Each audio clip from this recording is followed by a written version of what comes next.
Joe. What's up, George? Can I guess you loved the scene where our heroine shaves her head? Not really. But you just love military movies where you see shaved heads. I do, and I don't mind it on Demi Moore. So what's the problem? She shaves her own head. So? So? Have you tried shaving your own head? I have. That leads to some uneven cutting, let me tell you. So you're objecting to the lack of realism? Damn straight. Also, who is this broad to deny a barber his livelihood? I'm pretty sure that wasn't the point. I think it's an example of late-stage capitalism. How is somebody shaving their own head in a military training facility an example of late-stage capitalism? Well, it's problematic. Problematic? Okay, boomer. What are you doing? I don't know. I was recently on TikTok and picked up some terms I wanted to use. You had to go to TikTok to learn the term okay boomer? I don't learn the terms. I just like to use them. I'm like a college student that way. Are you making some kind of point here? Not really. I just needed something to do for our cold open. Oh. Well, good job. Thanks.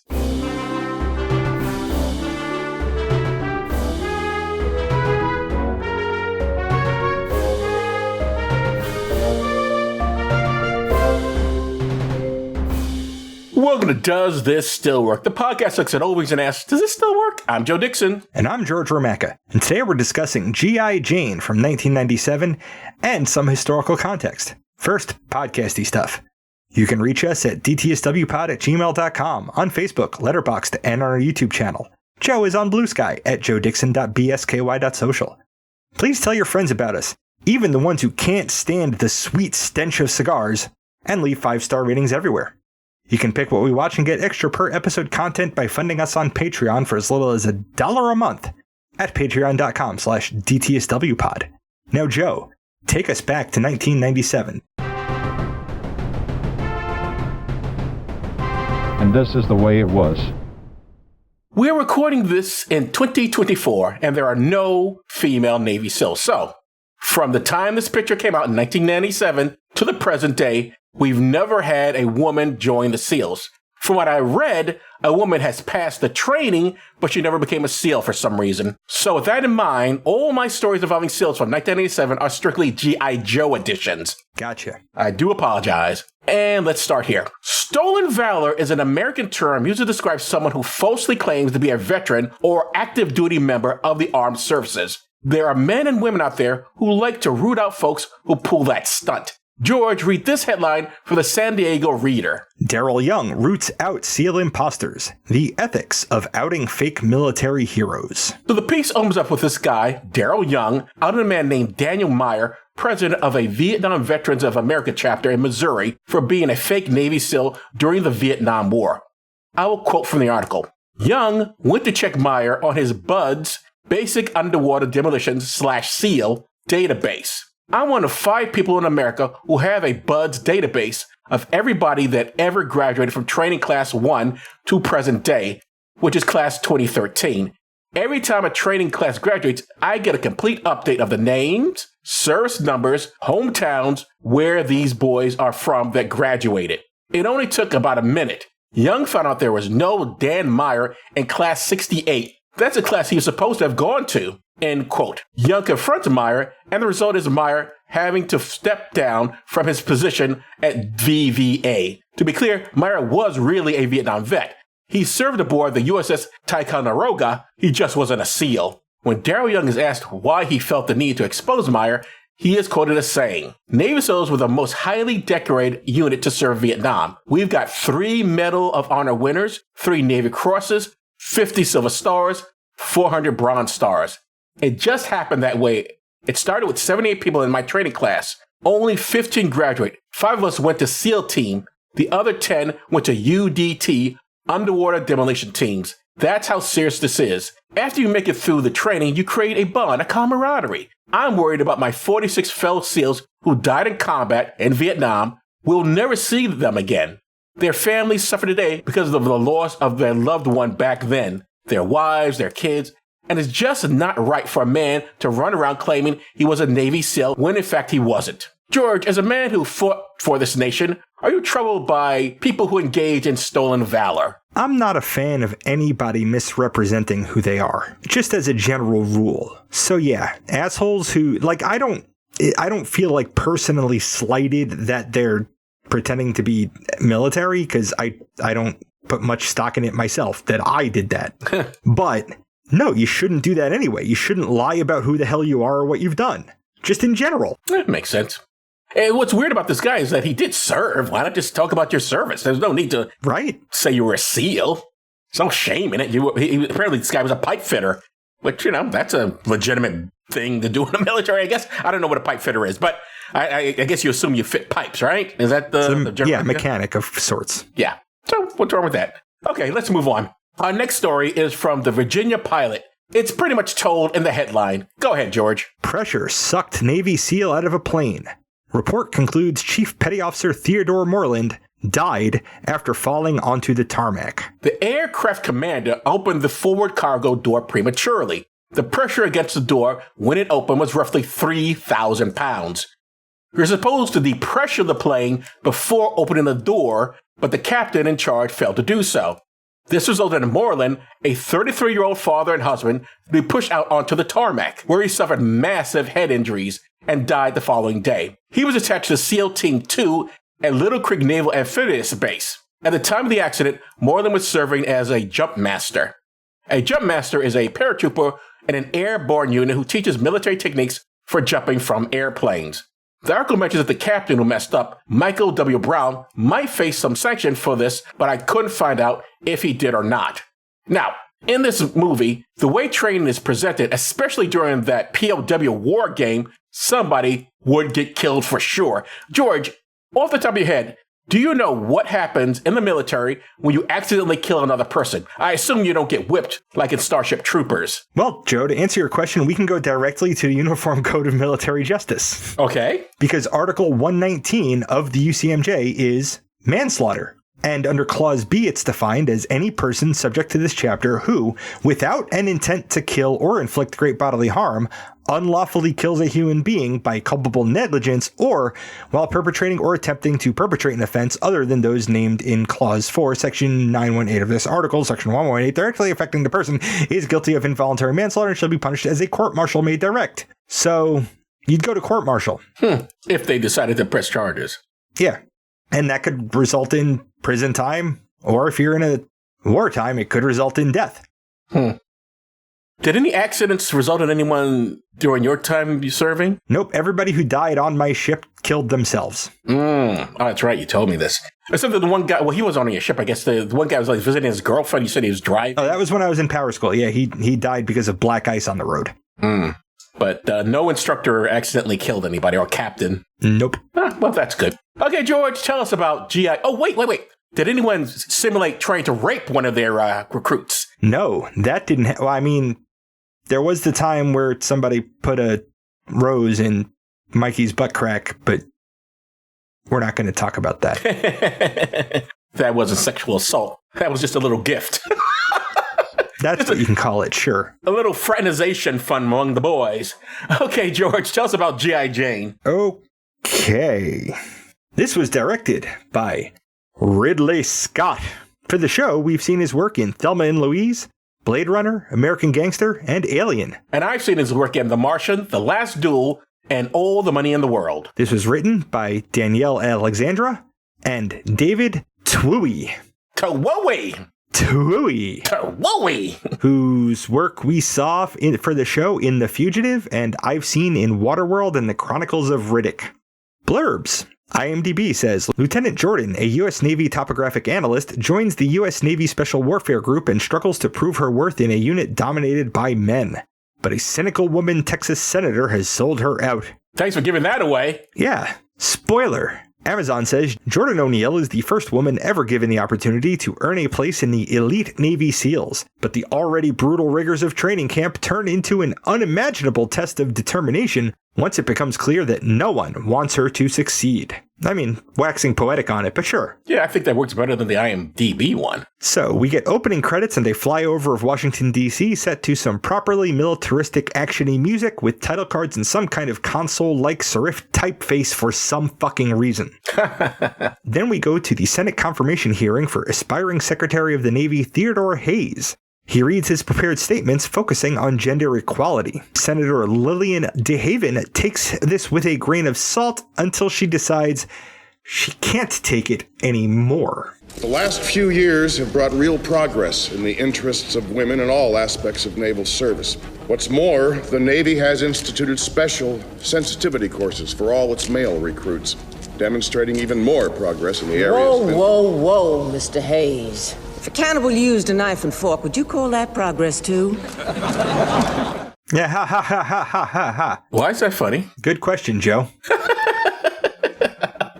If a cannibal used a knife and fork, would that be progress? I don't see a reason why a cannibal wouldn't already be using a knife and fork. It's useful for cutting up meat, even if it's from a human body. Yeah, cannibalism has nothing to do with your cutlery. I mean, why did you think you just eat with your hands or you're a cannibal or something? You could use a knife and fork. Hannibal Lecter obviously did. Theodore Hayes is played by Daniel Van Bargen, whom I've seen in Shaft, the 2000 version, A Civil Action, and 6 Degrees of Separation. Both George and I have seen him in Basic Instinct, Broken Arrow, and The Silence of the Lambs. And I've seen him in Rising Sun and Crimson Tide. Lillian DeHaven is played by Anne Bancroft, whom we've seen in The Graduate. The best thing in The Graduate. Don't let anyone tell you different. Mm-hmm. And I've seen her in Torch Song Trilogy, Lipstick, and The Prisoner of 2nd Avenue. And I've heard her voice work in Ants with a Z. And we all know who her husband is, right? Or, well, she's deceased now, but... I don't remember, Joe. Oh, Mel Brooks. Oh, yeah. She's Mrs. Mel Brooks. What a weird combination that is. Mm-hmm. In particular, she is disturbed by the Lark Report, of which Hayes was an author. This was an internal naval investigation into the crash of an F-14 Tomcat by its female pilot. The report includes commentary from other aviators about things like her sexual activity the weekend before the crash. DeHaven asserts that no downed pilot has ever been treated as badly and withholds her confirmation. After the hearing, DeHaven's chief of staff gets a call from the Department of Defense to set up a private meeting between Hayes and the senator. The chief of staff is played by John Michael Higgins. This is his sophomore film, and we've seen him in The Man Who Wasn't There for the podcast, and I've seen him in Licorice Pizza, A Million Ways to Die in the West, Wag the Dog, and A Few Good Men. And I've seen him in Bicentennial Man and Walk Hard, the Dewey Cox story. Is that the play on words, Walk Hard, and he's Dewey Cox? I don't know. I don't know what the wordplay would be there, Joe. Well, Cox as in, dick. Hard as in, dick. In that meeting, the DoD just offers ignore me. Go ahead. In that meeting, the DoD offers a trade. If DeHaven will confirm Hayes, the Navy will institute a pilot program aimed at fully integrating women into the Navy within 3 years. What a weird thing. Oh, we just need to approve this, then we'll do it. As opposed to 50% of the population we do not have here. Maybe we should open up our branch a little more progressively. And as DeHaven points out, 25% of the jobs in the Navy weren't open to that 50% of the population. Yeah, that's ridiculous. They deliver the news to Hayes and decide to start this integration program with the Navy SEALs, believing that no woman could possibly make it through that training. Senator DeHaven works with her staff to select a proper first woman to go through SEAL training. She nixes 2 bodybuilders in favor of Lieutenant O'Neill because she'd look better on a magazine cover. There is a level of casual homophobia that just goes all through this picture. Just nobody even thinks about, wow, this kind of sounds homophobic, doesn't it? They weren't thinking about that. They didn't care if it did or not. This was the era of don't ask, don't tell. Which was... And we both lived through 1997. You think people people did try and class it up a bit. They didn't just go, the homophobia that existed was basically of the Friends variety. It was like, man in a dress, and he may be transitioning to what? As opposed to the sort of we can't have this woman. She's too ugly. She's too masculine. Yep. Which they did do, I admit, but I don't know. It's just, I don't know what my point is. Never mind. Okay. I just thought it was way, goddamn people, honestly. Talk about sensitivity training. You really all need it. Mm-hmm. Now we go to the Naval Intelligence Center, where topographic analyst Lieutenant Jordan O'Neill convinces her superiors to allow a SEAL team time to reach a place where they can maintain their current satellite connection rather than switching to a different network and losing them. She correctly predicts their route and is vindicated, even though that's not really her job. Her boyfriend, Lieutenant Commander Royce No Last Name, gives her a minor dressing down. You need to learn the fine art of detachment, Lieutenant. Excuse me. Jordan O'Neill is played by Demi Moore, who we've seen for the show in Ghost and Indecent Proposal, and I know from Deconstructing Harry. Well, technically, I also know her from General Hospital, but we won't get into that. Okay. And Royce is played by Jason Biggie, who we've seen in the podcast in Thelma and Louise, and I've seen in The X-Files, the movie, and X-Men First Class. So all the movies I've seen with this man, besides this one, has to have an X in it. Yep. Too bad he wasn't in Malcolm X. Would have been perfect. Yep, he would have had a trifecta. He gets his comeuppance when the Secretary of the Navy calls for O'Neill. She's ordered to go meet with Senator DeHaven, who informs her that she's been chosen to be the first woman to go through SEAL training.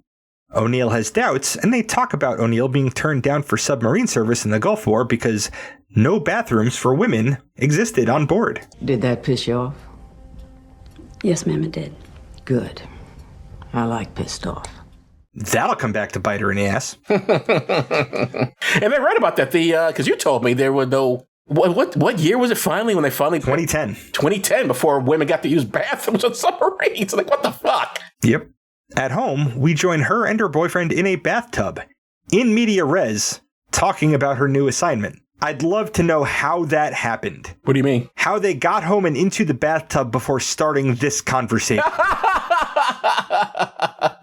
Well, we both know why or how it happened, because the script says so. Yep. O'Neill doesn't want to be a poster child for women's rights. Royce thinks she'll get eaten alive and doesn't understand why she wants to do this. I did get a mild giggle out of her telling him, get your dick back in here. She meant the tub. Yeah. I can assure you that this film also was concerned about it not being as a poster child for women's rights. It has one really good moment that it doesn't do enough with, and we'll get there. Okay. But I definitely had the feeling with this film, like, even though we have a woman joining the Navy SEALs, there were just some things in it that gave me but it's not a feminist movie. Don't worry. So, I don't know what the original script looked like. Mm-hmm. And this movie did not qualify to get assistance from the military in making it. However, Ridley Scott sought that assistance, and so the DoD made a bunch of changes to the script. Some, not all, but some of those changes made it into the movie, even though they didn't get the help from the military. Do you know what some of those changes were? I don't remember. Okay. O'Neill reports to her commanding officer, Captain Salem, for SEAL training. He tells her to report to him directly and immediately if she suffers any kind of harassment or discrimination based on her gender. He underlines this? Not sure what he was trying to do by telling her she doesn't need to get a haircut and that she will have her own barracks and bathroom. And as she'll point out later, that is discriminatory in a sense. Well, it's definitely different treatment. Although, other than the haircut, of course you should have her own barracks and bathroom. That I don't think is so outrageous. I'm not here to make some kind of statement. All I care about is completing the training and getting operational experience. Just like everyone else, I suspect.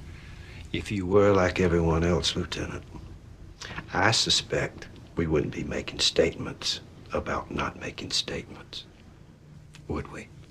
Ooh, burn! C.O. Salem is played by Scott Wilson, who we've seen for the show in the Heat of the Night. And I've also seen in Dead Man Walking. And I've seen in Judge Dredd, Pearl Harbor, and The Last Samurai. When I was in college, the last year or so, they had co-ed bathrooms. And I've seen that since. So I guess maybe you could have a co-ed bathroom. But I do think women should have their separate space. Especially if you're only the one woman, as opposed to being independent in a barracks with a bunch of dudes. That just seems unwise to me. Sure, but that actually, we'll get there. Okay. We'll get to that happening. So as soon as she walks into the chow hall, there are whistles, remarks, and this fucking guy. Look, I don't know what you did to get in here. I hate to speculate, but I know I petitioned for 2 years to get into this program. That's 2 years of letter writing, 2 years of pulling strings, and now I finally get here and it's gone co-ed? That asshole's name is Stam. Some guy named Slavnik says some more gross shit before squad mate Wickwire tells them to stow it. And by the way, if he pulled strings, then who is he to be judging her for being in the program? I mean, right? Like, say, pulling strings sounds like you didn't get in officially. You had to do something. Uh-huh. You had to grease the wheels somehow, yeah. Yeah. Yeah, our end clip will speak to this a little bit, just because I found it amusing. Stam is played by Stephen Ramsey. No relation that I'm aware of to Gordon Ramsay. This was his sophomore role, and I've seen him in Minority Report. Slavnik is played by Jim Caviezel, who I've seen in My Own Private Idaho. And I've seen in Wyatt Earp, The Rock, Pay It Forward, and The Count of Monte Cristo. So neither of us have seen him in his most famous movie, as Jesus Christ. Nope, we saw the other Jesus movie. Wickwire is played by Boyd Kestner, and this was his junior credit. Come morning, they muster and meet their drill instructors. They also meet their command Master Chief John James Ergale, who is described by TV tropes as a Type 4 anti-villain, which is a villain in name only. I don't know about that. His name only? I don't know. I kind of found his behavior villainous, to be honest. He recites poetry. I never saw a wild thing sorry for itself. A bird will fall frozen dead from a bough without ever having felt sorry for itself. Ladies and gentlemen, the worst accent. I was going to say, because... Well, I'll talk about him after we introduce him real quick. Let's do it. Master Chief James John Ergale is played by Viggo Mortensen, whom I've seen in Green Book and A History of Violence. And I've seen in The Lord of the Rings, Fellowship of the Ring, The Lord of the Rings, The Two Towers, and The Lord of the Rings, The Return of the King as Aragorn, son of Arathon, heir to the throne of fucking Gondor. Okay. I've also seen him in Crimson Tide. But here's the thing. That fucking accent, though, right? Like, I've heard him be Aragorn, and he sounded fucking fantastic. Like, a lot of times we see actors, and they're basically the same character in everything they play. He is such a different character in this movie than he was in Lord of the Rings, where I know him from the most, that it was a bit jarring to recognize that it was him. I was going to say, I didn't recognize him either. He looks completely different. Of course, he's younger also, but not by much for Lord of the Rings, because a couple of years after. And that mustache, oh my God, that's that fucking mustache. Porn stash, yeah. That was terrible. Although he really rocks those shorts. He does. He's got a fantastic body. Why do all the trainees have short shorts? I don't understand it. I mean, it's fucking hot out. I guess, but none of the recruits don't get to dress like that. The recruits aren't supposed to be comfortable. Oh, that's true. When Sam snickers at the poetry, Master Chief goes Full Metal Jacket levels of silly in how he describes his own relationship to these trainees. The ebb and flow of the Atlantic tides, the drift of the continents, the very position of the sun along its ecliptic. These are just a few of the things I control in my world. I'm pretty sure that's more poetry now that I think about it. Rather than Full Metal Jacket. Even so, to quote that particular phrase of things that he can't possibly control as what he controls, like that's I am your god now levels of silly. Yeah. Also, if you remember when we were first introduced to him, it's in slow motion for some reason. Why? I didn't understand why that was happening. Like, why is he working in slow motion? So we could see that porn stash in slow motion. Now we get into the training sequences. These are brutal tasks like crew carrying rafts to and from the water and rolling ship bumpers up things like hills. A statistic is cited that 60% of people who enter SEAL training quit before it's over, and the Master Chief assures the trainees that day one will not end without somebody quitting, because until somebody quits, he doesn't end that day. When it's time for chow, somehow, for some reason, the recruits fight each other to get access to the food that they have to shove down their faces, throw into a trash can, and they get back out to training immediately. Yeah, that was weird. It's like... A lot of this strikes me as less training and more just, hey, let's humiliate you. Yeah. I mean, but I could also see a point in it. Like, if you're SEALs, you might have to scrounge for things. You might have to eat trash out of a trash can if you're staying, like there might be some training utility in it, but also, fuck no. You just do that when the time comes. There's some things you don't actually have to prepare for. At night, they are looked over by the base doctor, Lieutenant Blondell. Blondell is played by Lucinda Jenny, who we've seen for the show in Thelma and Louise and The Hangover. And I've seen in Leaving Las Vegas. Have we seen The Hangover for the show? Yeah, I said that. No, I know you said it. Oh, you're asking if we've seen... No, yeah, we talked about The Hangover. Oh, yeah, we did do The Hangover. You don't remember? I don't remember. We had Darren on for that movie. I don't remember that fucking movie at all. All right. We identify another trainee here. McCool is the black one. And it'll come up a little later. And of course his name is McCool because he's the black one. Yep. It's a very Irish name for a black guy. McCool is played by Morris Chestnut, who I've seen in The Best Man, the 1999 movie, not the one from the 60s that Gore Vidal wrote. Gotcha. Then it's time for Chow again. Chow, in this case, being eating whatever they threw into the garbage cans from the last Chow out of those garbage cans. Again, this just feels like humiliation to me. This is still the first day, and it is still going. Master Chief tells them about their DOR bell. If they ring the bell 3 times, they get dropped on request out of the program. So if I only ring it twice, I don't? I guess so. It's like, just hit the bell one time. Like, oh, no, I'm not going anywhere. I just want to hear the bell. The recruits are left there holding rafts full of water over their heads until Stam, the loudmouth asshole who'd spent so long trying to get into this program and who is so upset that it was now co-ed, is the first to DOR.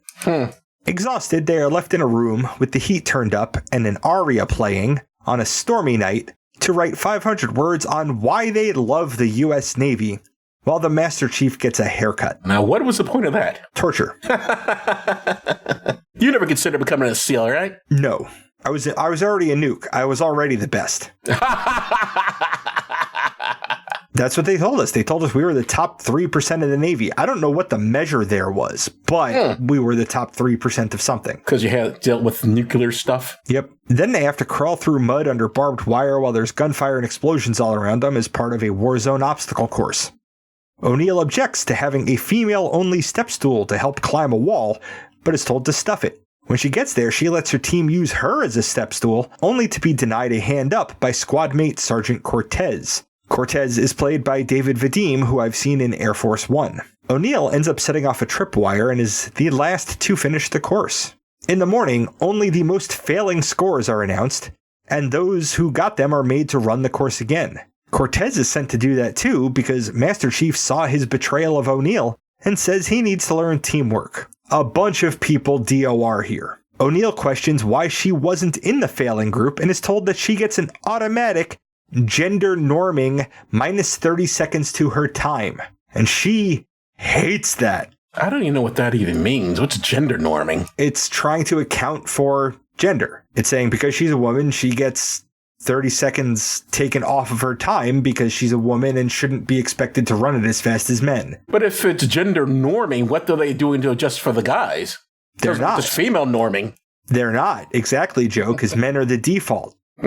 This is why it's a problem. This is why she hates it. She hates it so much that she goes to her CO, as he asked her to complain about it. They go back and forth for a bit before they get to the actual fucking point. One standard. Just treat me the same, no better, no worse. You're going to get everything you want, O'Neill. Let's just see if you want what you're going to get.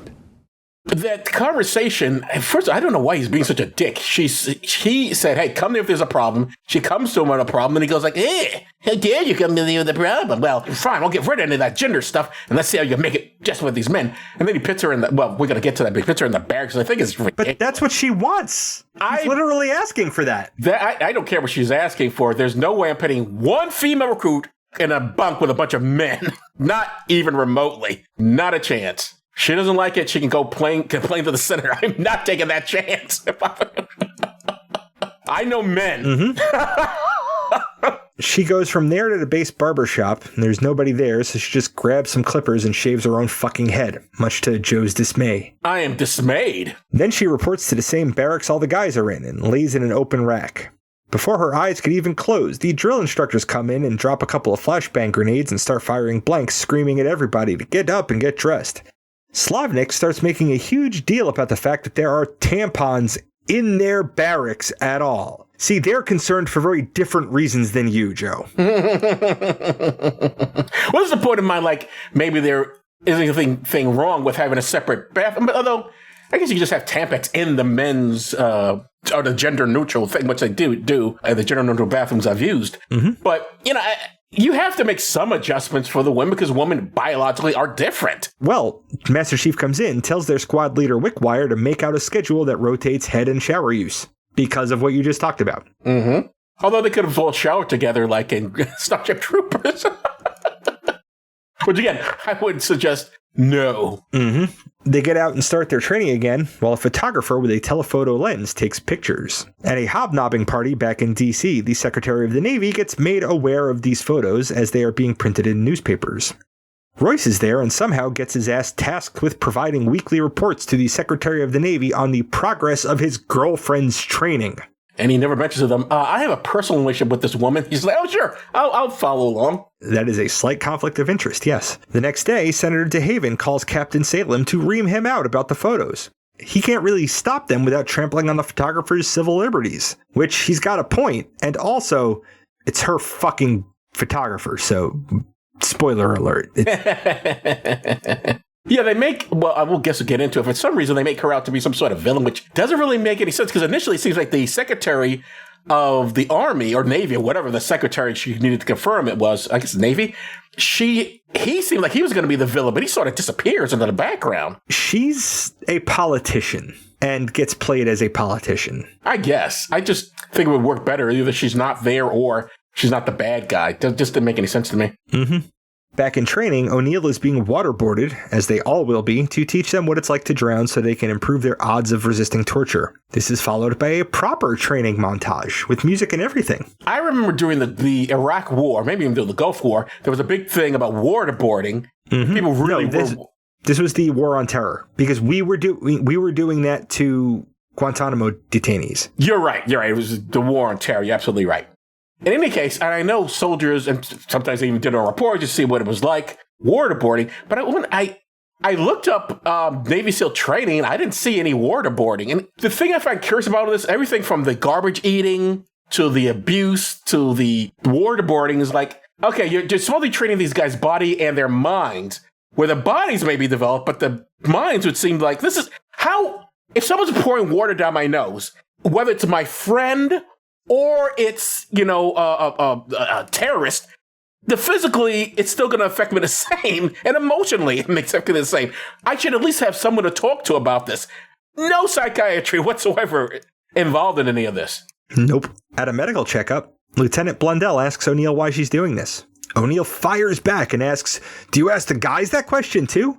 Blundell says she does, and they say they want to blow shit up. O'Neill says, well, that's good enough for her. While practicing being rescued from the water, O'Neill doesn't quite make it into the rescue boat. When Cortez mouths off about it, Master Chief kicks the rest of the crew back into the water and leaves them there. There, out in the water, is where McCool's blackness comes in. I had a grandfather wanted to be a Navy man. He wanted to fire them big guns off them big-ass battleships. Navy says to him, no. You can only do one thing on a battleship, son. That's cook. Now, I'm not talking about 100 years ago either. I'm talking United States Navy, middle of World War II. You know the reason they gave him? The reason why they told my grandfather he couldn't fight for his country? Because Negroes can't see at night. Bad night vision. Damn, man, cool. That's unbelievable. Thank God times have changed. Have they? See, O'Neill? I know where you're coming from. Because to them, you're just a new nigga on the block, that's all. Maybe just moved in a little too early. If there is anything to say about a black man equating his grandfather's racial struggles with the gender struggles of a white woman, I'm not the one who knows it. I mean, clearly McCool is only there just for that speech. And then that is the entirety of his purpose, is to equate his grandfather's racial struggles with the gender struggles of this white woman. The sad part is, and look, I'm speaking out of turn here, but the sad part is, I think guys like this would identify with the other dudes and not with the woman and equate it with a racial struggle. He would go like, oh, you're on your own, baby. He would make some sort of sexist comment to her more than, I mean, I don't know. Maybe that's unfair, but I think that might be a little bit unfair. But that's where my head goes. Like, would the guy really identify with her? I don't know. I don't either, Joe. I don't either. I find that men tend to be really shitty when it comes to women. Men can be pretty fucking awful, and that's the one thing they can bond on is their hatred of women in their spaces. And the gays. That's the one thing these guys, they all may politically disagree on stuff, but when it comes to women and gays, they all agree. But that's maybe unfair to put McCool in that category. No, he's obviously one of the not one of those black people. Yes. In the showers, Master Chief tries to make a point to O'Neill about women in combat having to do with a Navy Cross medal he got for hauling a 240-pound man out of a tank, but she doesn't really want to hear it. He makes her squad leader because Wickwire went out with a stress fracture, and she's the senior officer in the group. How inappropriate is it for him to... All of the fucking inappropriate, Joe. All of it. 100% of all of the inappropriate. However, I believe that the character of Jordan O'Neill would have done exactly what this actress did in that scene. I think the character would have been like, I am not going to make a big deal about me being naked because I want to be one of the guys, and they wouldn't make a big deal about being naked either. It is curious. I don't think this film eroticizes her body, but also I think she's the only one who has a nude scene or body double, whoever that. We only see the backside. We don't actually see that it's Demi Moore's face or not, and we never see her breasts. But I thought that was like, we could have probably done without that. Agreed. Secretary of the Navy and DoD brass are beside themselves that O'Neill has lasted 8 whole fucking weeks. They tell Royce to get more information into his reports about her past history and allegations she's made, etc. He thinks they're building a case against her. Because they're building a case against her. Uh-huh. As he's dismissed, they start going over the names of military bases that they can close in order to tank Senator DeHaven's chances at re-election in 6 months. Why? It's never really explained why these guys are so emotionally involved in not having that woman in there. Why would they even care? What exactly do they think is going to happen? There's no ideology behind anybody in this thing. Everyone's pretty much, you can't tell who's a Republican, who's a Democrat, who's left, who's right. Just all, they're nothing. They're all pieces of shit, yeah. Yeah, so... But they never articulate, we can't because, Jesus says men and women can't be together. I mean, there's no reason given other than we don't want her to succeed. Yep. So Royce and O'Neill have a phone call, and he tries to warn her about all this political maneuvering, but she doesn't really need to know that and sees it as him trying to dissuade her from finishing, which just makes her want to finish more. Which is her soul-defining characteristic, is that the more you don't want her to do something, the more she's going to want to do it. Mm-hmm. She's also really good tactically. Like, she's a good analyst for topography and tactics and stuff. So it's not her only thing, but it's her predominant personality characteristic is, you don't want me to? I'm going to do it harder. Yeah, we really don't get into who she is. Everyone's very superficial throughout this entire film. Just basically, They're all basically versions of McCool. He's the black guy. This is the asshole guy. This is the lieutenant who we're supposed to think is complex, but I really don't. He's like every other, I guess he's not a lieutenant, whatever he is, the master chief, whatever. He's like every other asshole we see in these movies. He's like, he's yelling at them, but he's also some sort of father figure to them. Mm-hmm. But by the way, did you bond with when you were in basic training? Did you like, he became like a substitute father for you or something? Because that seems to be all these film seems to imply these guys become. No, I had great respect for my drill instructors. By the end of it, I was grateful to them for teaching me things that I needed to know and for helping me get into better shape. I didn't think they were father figures, but they were leaders. And I looked up to them. And none of them were as abusive as these films, right? No. I remember, talking to them about that and being like, aren't you guys supposed to be like screaming at us and breaking us down and shit? And they're like, we don't have time to do that. We need to turn you into sailors. And you can't turn a broken person into a sailor. Which brings it back to some of the trainers film, like, this would break people. And I don't just mean they break them in, they would quit. I mean, emotionally, even if they pass the program, how are you not fucked up? Mm-hmm.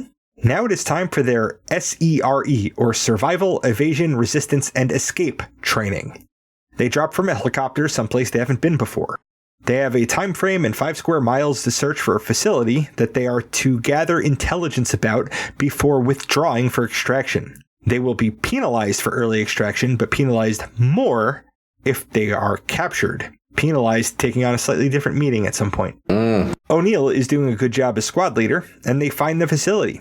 Slavnik and Cortez are still assholes, and against her orders go and try and take a souvenir. This results in the entire team getting captured, confined, tortured, and interrogated. And we're getting to the part where I have the most difficulty with this picture.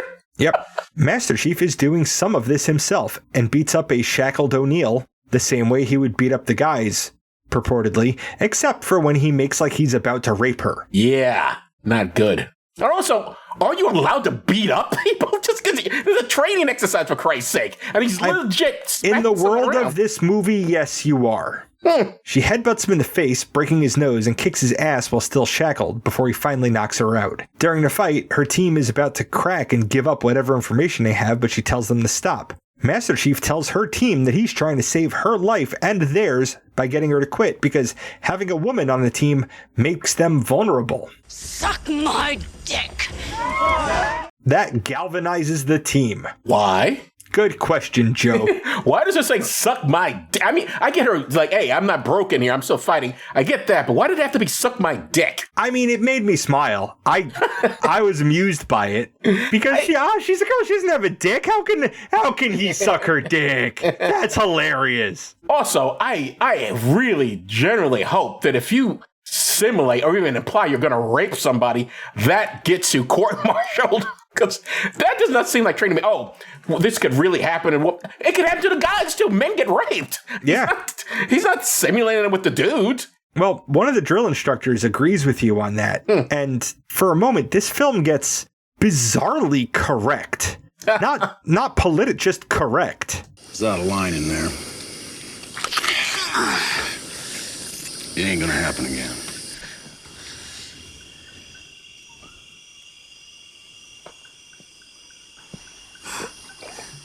Yeah, well, maybe not with you, but with these guys, but with me.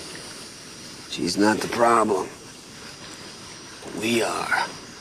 This movie could have done with them staying there for a minute and letting Master Chief explain that men are the problem, but it doesn't. And the weird thing about him knowing the men are the problem, how does his behavior like an asshole make men any less the problem? If he knows consciously that men are the problem, you should then behave better, not worse. Like, what I could maybe see is he's trying to get her to quit because he knows that men are the problem and men are controlling everything, and 99% of the military everywhere is men, and that way at least he won't be putting her into that world where somebody is going to do, he is certain somebody's going to do something like that to her, or like, I don't know, Joe. The script said so. It's the moral equivalent of, I have to hit you to save you. Yeah. It's for your own good that I'm smacking you around. Like, yep. No.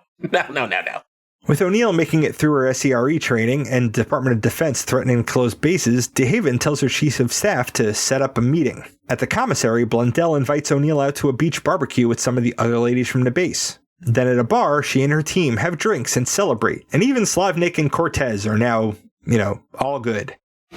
Afterwards, O'Neill goes to that beach party where a photographer takes photos of her existing in the presence of other women. That does seem to be the issue, doesn't it? She's fraternizing with other females. You know what that means. Mm-hmm. Soon after, she gets summoned to the CO's office.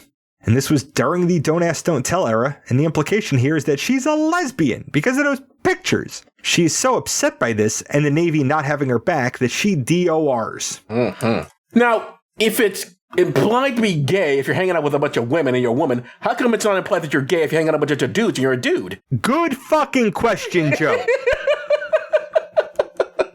I mean, by the logic of what they're suggesting of her, all those dudes are gay in that barrack. All of the time. Every recruit that has ever gone through SEAL training is a flaming homosexual. 100%. I mean, you have to be, right? You'd have to be. Hanging out with all those dudes. Especially with those COs with all those tight shorts. I mean, come on. Yeah. Wow. Back at home with Royce, he shows her the intel that he'd been gathering and helps put together that the photographer was actually working for DeHaven. So her and Royce go to an Armed Services Committee meeting that DeHaven calls a recess for when she sees her. She tries to assure O'Neill that the charges of her being a lesbian will be dropped and she will be able to go on to a long and illustrative career in naval intelligence. That's not what O'Neill wants. She wants to get back into training and doesn't want this haunting her. This is where DeHaven saying how much she likes O'Neill being pissed off comes back to bite her, because O'Neill is about to go in front of cameras to expose the entire thing. DeHaven caves and says she'll get back into training. Yeah, that whole situation just seemed unnecessary to me. They could have just had it about this woman joining the Navy SEALs and either have the senator in the background or assisting her. Making her the villain just didn't make any sense to me. Nope. I mean, it's playing that whole both sides bullshit. But it's also not untrue. Like, there's a utilitarian argument from politicians that they can't do any good if they are not in power. Mm-hmm. Which is a large justification for how much money they spend on making sure they get reelected when they're not doing anything to actually help anybody. But the statement is true that you can't do any good if you don't have the power to do it. So her being like, okay, well, I'll sacrifice women as a gender on the altar of this garbage so that they don't close these bases and cost me my re-election makes sense from a political maneuvering perspective, but you are correct that the movie didn't fucking need it. No, it really doesn't. And I think the fact that they make it another woman really does, it just reached to me like, it's not a feminist movie, don't worry. Yep. The women don't stick together. So she is sent back to training to her unit, who are happy to see her. The final phase of their training is an operational readiness exercise in the Mediterranean Sea. Before that can start, word comes in that a DoD satellite was shot down over Libya. Oh, quick question. Sure. When I first heard some say Libya, it made me realize, when's the last time we had Libya as a bad guy in movies? Back to the Future. But what was it? Back to the Future? That was the 80s. This picture, a bunch of films constantly meant Libya, Libya, Libya, Libya. Then you don't hear about Libya anymore. In fact, this movie goes, the mess sheet's like, what is it, Iraq or Iran? No, it's Libya. Yeah. Like, who the fuck saw that coming, huh? Huh? Omar Gaddafi. We're going to name drop Omar Gaddafi in this movie to keep us, relevant. It is very interesting how Washington, Hollywood, and all get together and decide this person's gonna be the villain. We all disagree these are villains, and then it's just dropped. Like, why suddenly Libya? I mean, I know Gaddafi's dead now, but still, why suddenly Libya is no longer in the news whatsoever? We don't hear it. Think about it. I kind of wish I'd gone and gotten Doc Brown screaming, "It's the Libyans!" from Back to the Future. There's a SEAL team on the ground. They're recovering the wreckage, but they're going to need help getting out, and this group of trainees is the nearest and most available help. Master Chief volunteers them for this job. Now, I'm kind of thinking Joe might have a problem with this, wondering why could the trainees go and do this? The fact is, these are already commissioned officers and high-ranking enlisted members of the armed forces. These are not recruits on, just going through boot camp. These are people who have been in the military that are training for a different part of the military. So they can be used in this manner. Okay, so it works a bit better than I've seen it. Because we've seen this plot line in a lot of pictures. Yeah. Where it's like, we've just got training. Oh, we're not quite graduate. Go fight. go out and do this major. And be the lead in the mission, no less. Not like, we're back up to assist. We're the ones doing it. We're the main people. I'm like, I can't happen that often, but boy, do the films do it a lot. No, and this one does it kind of a little bit better than those ones, because not only can they, because they're what I just said they are, but they're not the main attack force or anything. They're actually going to assist another SEAL team. That's true, but then they wind up getting into the battle, so... Well, they get into a battle, but that doesn't mean you're the main force. It just means you got into a battle. Yeah, I mean, I guess... There was a reason they had to be there, because that battle could have happened to the guys that would have then been outnumbered and injured. Right. I mean, your argument is a fair one. You're right. They're already trained. They've already been in the military, so it makes a bit more sense than like in Police Academy, where these guys who have just haven't graduated yet and suddenly are putting down a riot. Although I still appreciate Officer and a Gentleman, where he gets into the program and he graduates the program, and that's it. Yeah.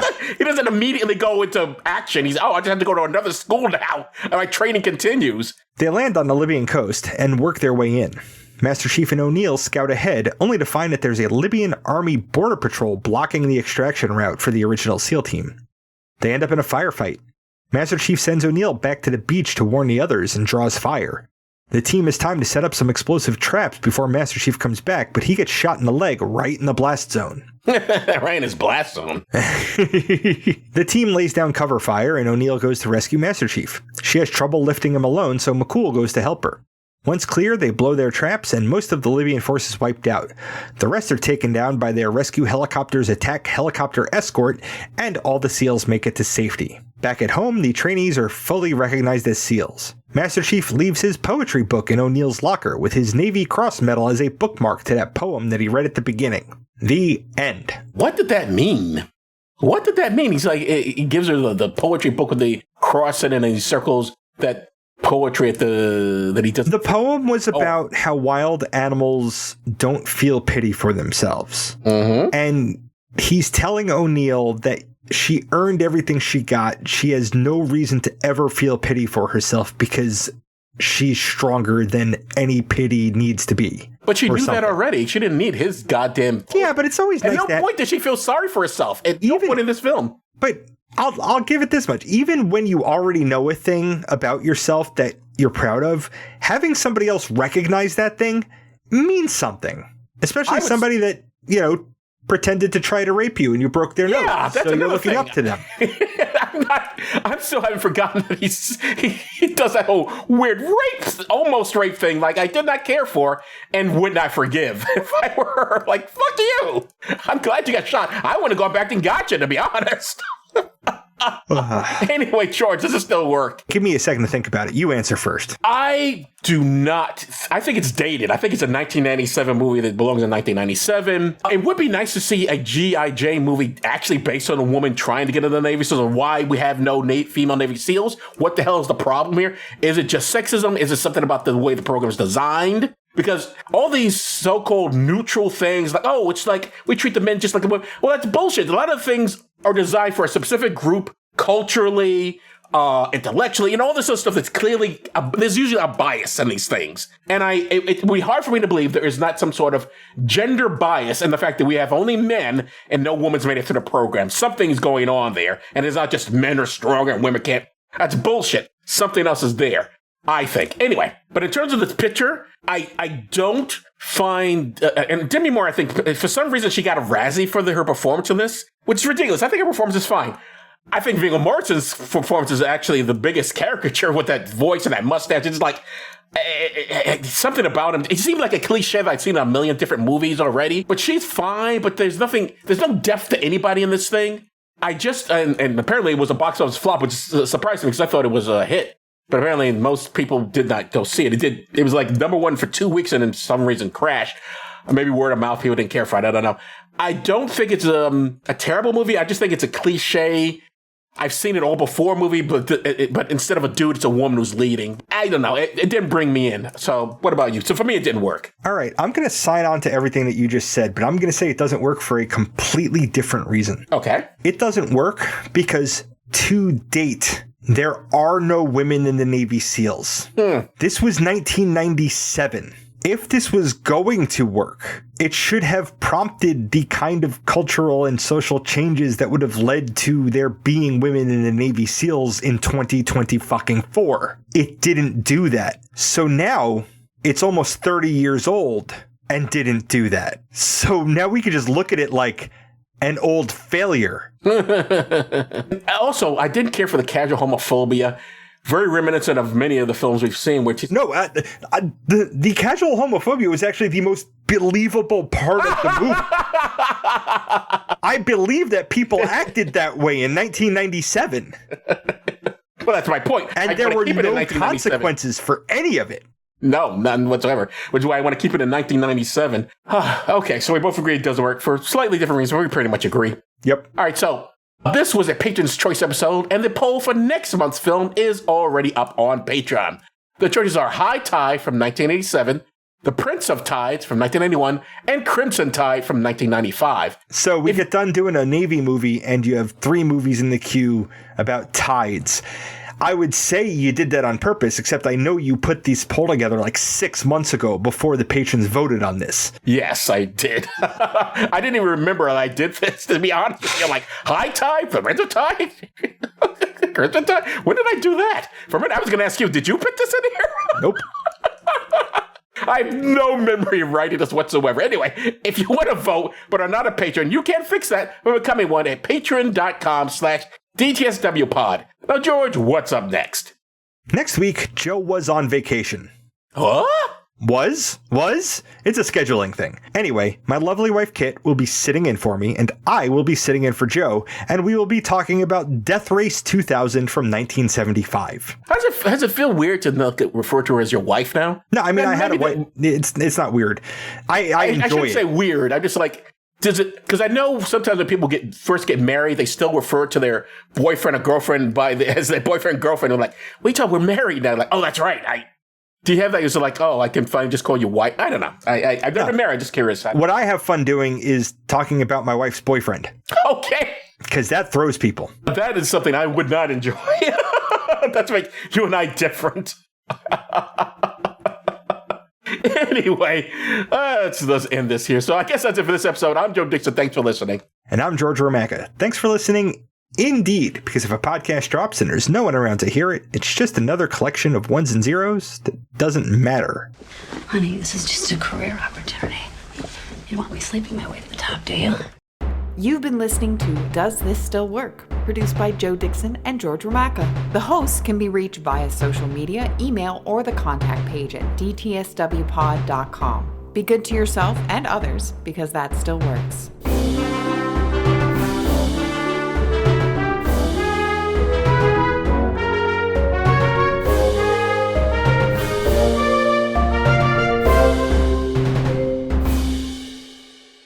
I really hope the effects track doesn't reflect how bad these are. Because if we have to start adding these clips in post, we're gonna find a different platform. Because fuck this. Fuck paying for this. No, I agree. Dear Dr. Gott, on a recent visit to my doctor's office, dear Dr. Gott,